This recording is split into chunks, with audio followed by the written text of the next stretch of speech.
महाराष्ट्र में तीसरी आघाड़ी के बैठकों का दौर शुरू हो गया है। छत्रपति संभाजीनगर में आज परिवर्तन महाशक्ति की बैठक शहर के संत एकनाथ रंग मंदिर में आयोजित की गई। इस बैठक में बड़ी संख्या में कार्यकर्ता उपस्थित थे। जैसे जैसे चुनाव का दौर पास आ रहा है, वैसे वैसे तीसरी आघाड़ी का असर धीरे धीरे देखने को मिल रहा है। परिवर्तन महाशक्ति की बैठक का नेतृत्व विधायक बच्चू कडू ने किया। इस दौरान बच्चू कडू ने कहा, महाशक्ति का अर्थ है युक्ति, भक्ति और शक्ति। ये आम आदमी का तिरंगा है, छत्रपति की चाल है और बाबा साहब अम्बेडकर की भक्ति है। कडू ने सत्ता पक्ष और विरोधी पार्टी को निशाना साधते हुए कहा कि आने वाले समय में सतरंजी उठाने वाले यही कार्यकर्ता नेताओं को उनकी सही जगह दिखाएंगे। 3000 मध्ये प्रश्न मताचा नाही आहे, आशीर्वादाचा आहे। आशीर्वाद मतासाठी उभ्या राहणाऱ्या पार्ट्या भरपूर आहे मित्र हो, पण आशीर्वाद घेणारं संघटन आता मजबूत झालं पाहिजे। युक्ती, शक्ती, भक्ती आणि याच्यातून महाशक्ती खऱ्या अर्थानं जनता जनार्दनाची उभी राहिली पाहिजे। इथून जाताना तुम्ही हा विचार घेऊन जा, रोप ठोक जा, छाती फुगवून जा की आता हे परिवर्तन येणार आहे। ज्यांनी ज्यांनी सत्ता भोगली आणि अजून आलटून पलटून भोगले, त्याचा आता बदला घ्यायला आम्ही उभं राहतोय।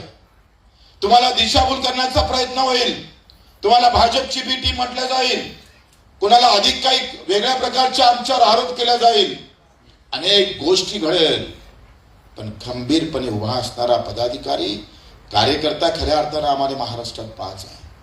आम्ही तुम्हाला वचन देतो सगळे मिळून, सामान्य माणसाशिवाय, कष्टकरी आणि अडचणी असणाऱ्या लोकांशिवाय आमच्या डोक्यात कधी सत्ता जाणार नाही, हे नक्की सांगतो। सत्ता कधीच जाणार नाही।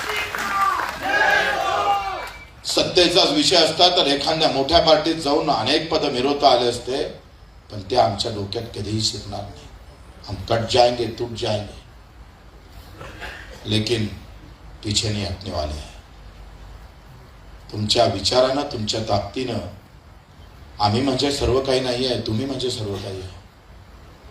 खरी लढाई तर तुम्हालाच लढायची आहे।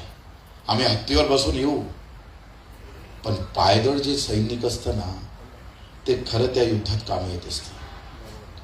हत्तीच्या माणसाची नंतर गरज असते।